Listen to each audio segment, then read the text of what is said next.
Olá, eu me chamo Raíssa Ribeiro e eu sou professora de Direito Constitucional e de Direitos Humanos. E hoje a gente vai conversar um pouquinho sobre a classificação dos direitos fundamentais em gerações de direitos, que é uma classificação bastante utilizada pela doutrina, embora seja alvo de muitas críticas, tanto pela doutrina tradicional quanto pela teoria crítica dos direitos humanos. Mas vamos a ela. As gerações de direitos fundamentais, elas foram catalogadas pelo doutrinador Karel Vazak. Ele analisou o lema da Revolução Francesa: liberdade, igualdade e fraternidade. E ele classificou, distinguiu os direitos fundamentais em cima dos valores desse lema. Então ele pegou o valor da liberdade e construiu a primeira geração dos direitos fundamentais, ou identificou a primeira geração dos direitos fundamentais. Ele identificou o valor igualdade e catalogou a segunda geração dos direitos fundamentais. E o valor fraternidade, a terceira geração. Então, cada geração ela é correspondente a um valor, e nessa ordem, do lema da Revolução Francesa. Bom, a primeira geração, então, é a geração que tem como valor a liberdade. Aqui a gente vai entender que na primeira geração nós temos os chamados direitos civis e políticos. Os direitos civis e políticos são aqueles direitos de liberdade, liberdade de locomoção, liberdade de expressão, manifestação, liberdade religiosa, ou seja, as liberdades comunicativas em geral, o direito à vida, o direito à propriedade privada e o direito à igualdade formal, a igualdade perante a lei. A igualdade formal ela surgiu com o objetivo de acabar com aqueles privilégios de berço existentes antes da Revolução Francesa. Então, a primeira geração ela tem dentro de si os direitos de liberdade, que são esses direitos, assim como os direitos políticos, o direito ao sufrágio, por exemplo. A primeira geração de direitos fundamentais, ela é vista como uma geração que traz direitos negativos. Direitos negativos porque eles são direitos que têm um cunho defensivo. Eles querem a abstenção estatal. Os direitos de primeira geração exigem que o Estado não faça, impõem uma obrigação de não fazer ao Estado. Isso porque quando o Estado ele intervinha nesses direitos, quando o Estado ele resolvia intervir nos direitos de primeira geração, ele acabava gerando a sua destruição, ou acabava trazendo limitações, restrições não quistas, acabava com a autonomia dos indivíduos. O Estado, quando ele vinha regulamentar a liberdade de manifestação, muitas vezes ele fazia para vedar manifestações de cunho político contrários a si. Então se entendia que o Estado não deveria intervir. E não deveria intervir também porque esses direitos eles eram autoexecutáveis. Observa, numa leitura à primeira vista, eu não preciso que o Estado faça nada para que eu possa exercer a minha liberdade de expressão. Eu não preciso que o Estado faça nada para que eu tenha o meu direito de propriedade. O que eu preciso é que o Estado fique inerte, que o Estado não queira invadir essa seara da minha vida. Por outro lado, eu tenho os direitos de segunda geração, que são direitos compreendidos como direitos de cunho prestacional que geram obrigações prestacionais. São os chamados direitos de igualdade, né? Valor igualdade. Mas aqui a igualdade não é uma igualdade formal como a existente na primeira geração. Aqui é uma igualdade material, é uma igualdade substancial. Aquela lógica aristotélica que foi trazida e bastante contemplada por Rui Barbosa aqui no nosso ordenamento jurídico, de tratar igualmente os iguais, mas tratar desigualmente os desiguais na medida da sua desigualdade. Aqui nesses direitos de igualdade material, a gente tem os chamados direitos sociais, econômicos, culturais, que são direitos que vão requerer, que vão precisar de uma atuação positiva do Estado. Direito à saúde, direito à educação, direito à cultura de uma forma geral, arte, cinema. São direitos que vão precisar que o Estado faça alguma coisa. São direitos de cunho pré-estacional, que precisam da atuação estatal, impõem ao Estado uma obrigação de fazer. Porque observa, eu não vou ter direito à saúde se o Estado ficar inerte. Se eu fico doente, eu preciso que o Estado construa hospitais, que existam hospitais para me dar atendimento, com médicos contratados. Se existe uma pandemia, como a pandemia do coronavírus, é necessário que o Estado faça pesquisas para descobrir a cura da doença. É necessário que o Estado invista em pesquisa, invista em medicamentos. Eu preciso que o Estado faça, porque se o Estado ficar inerte, eu não vou ter a proteção desse meu direito fundamental. A mesma coisa com a educação. Se o Estado ele não constrói escolas, contrata professores, cria materiais didáticos, formula esses materiais didáticos, eu não tenho meu direito à educação garantido. Então, os direitos de segunda geração, eles vão requerer uma atuação maior por parte do Estado. Aí chegamos nos direitos de terceira geração. Os direitos de terceira geração estão cunhados no valor fraternidade.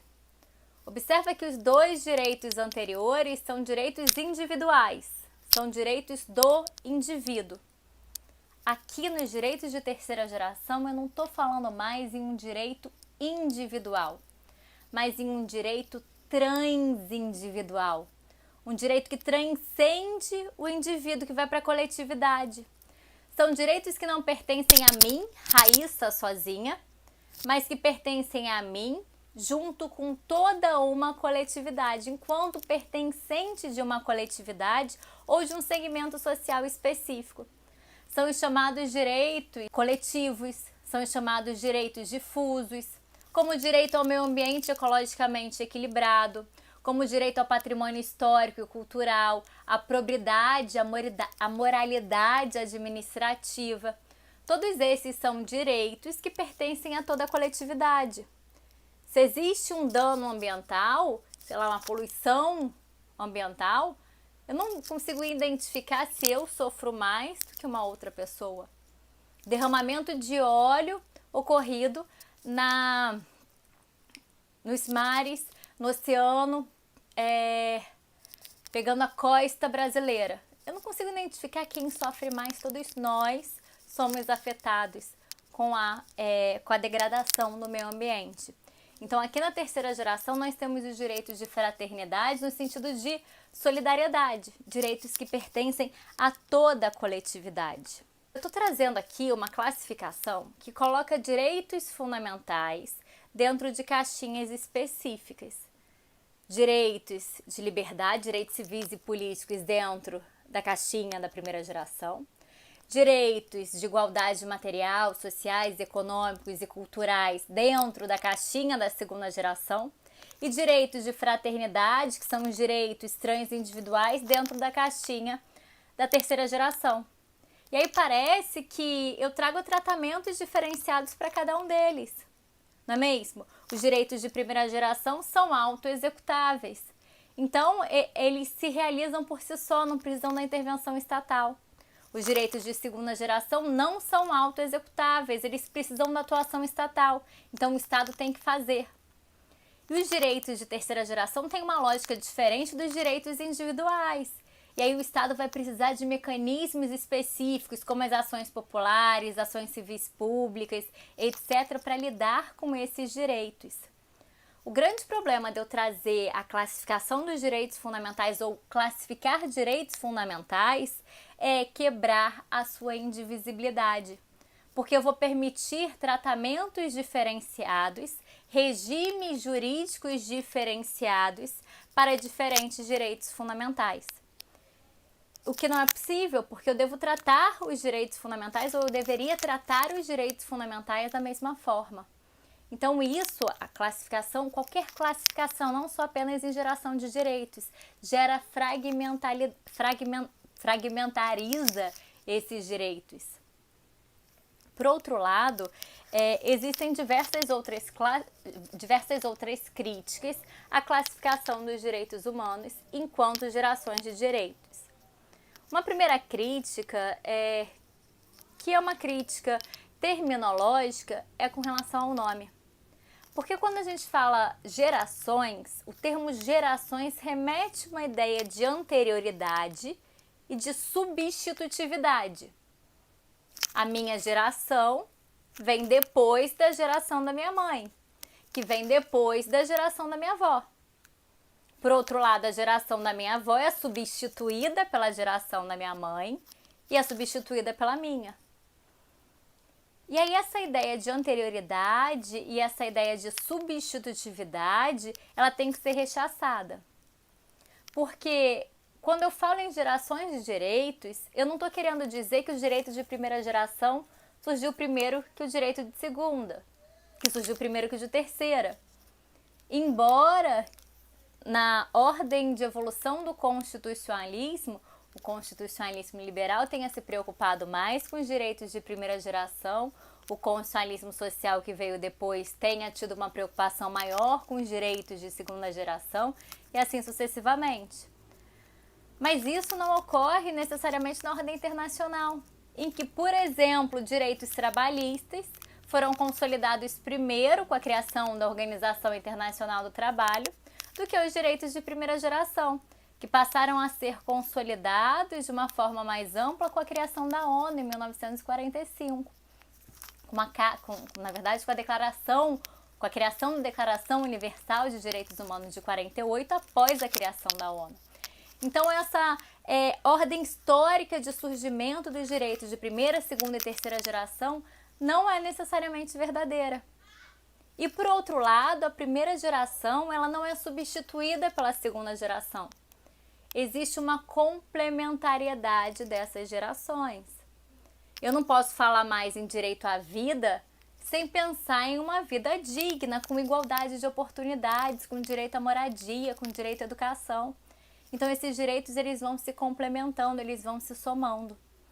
É por isso que uma parte da doutrina prefere utilizar a nomenclatura, o termo dimensões, em vez de gerações. Mas significa a mesma coisa. O que a gente precisa compreender é que essa classificação de gerações de direitos fundamentais não significa que uma veio antes da outra e também não significa que uma substitui a outra. Por outro lado, uma crítica forte é a questão de colocar cada direito no seu quadrado, né? Cada um na sua caixinha. Como se essas características não se fluíssem, se não fundissem também. Por exemplo, eu acabei de falar que direito de primeira geração é um direito que é autoexecutável, é um direito que exige abstenção do Estado, liberdade de manifestação. É um exemplo de direito de primeira geração.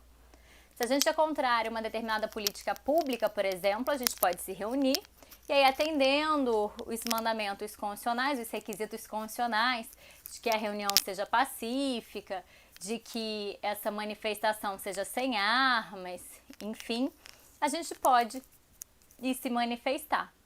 Agora, o poder público não precisa fazer nada por uma lógica tradicional, não precisaria. Mas a gente sabe que precisa. Para que essa manifestação se torne viável, é necessário que o poder público, ele direcione o trânsito. Como é que vai ficar o trânsito se a gente tiver uma manifestação, por exemplo, na Avenida Rio Branco, Presidente Vargas, que é uma das principais, são duas das principais avenidas do centro do Rio. Eu preciso ter o desvio do trânsito. Eu preciso ter guardas, policiamento no local para resguardar a vida dos manifestantes e dos não manifestantes. Se a manifestação for à noite, por exemplo, no final da tarde, eu preciso de iluminação pública. Então, observa, os direitos de primeira geração, eles têm um cunho maior defensivo, né? Eu, enquanto Estado, não devo intervir neles, mas em algum momento eu vou ter que prestar também. Isso vai acontecer em todos os direitos. Em maior ou menor dimensão, eles vão ter um maior cunho prestacional ou não. Um maior cunho defensivo ou não. mas essas vertentes estarão conjuntamente aprimoradas. A doutrina brasileira, ela também gosta de inventar, né? E aí, para além dessa classificação tradicional, que é uma classificação muito utilizada em primeira, segunda, terceira geração, a doutrina brasileira começa a criar a quarta, quinta, sexta geração, que não tem também consistência doutrinária. Então fica aqui a observação, a doutrina vem falando de uma forma não unânime da existência de outras gerações, da quarta, da quinta, da sexta, que seria, por exemplo, o direito à felicidade, buscar a própria felicidade, embora essas novas gerações não tenham um teor científico tão profundo e não tenha uma coerência, uma harmonia doutrinária. Bom, espero que tenha ficado explicado um pouquinho sobre as gerações de direitos fundamentais, como é que elas funcionam. E é isso, gente. Até a nossa próxima aula.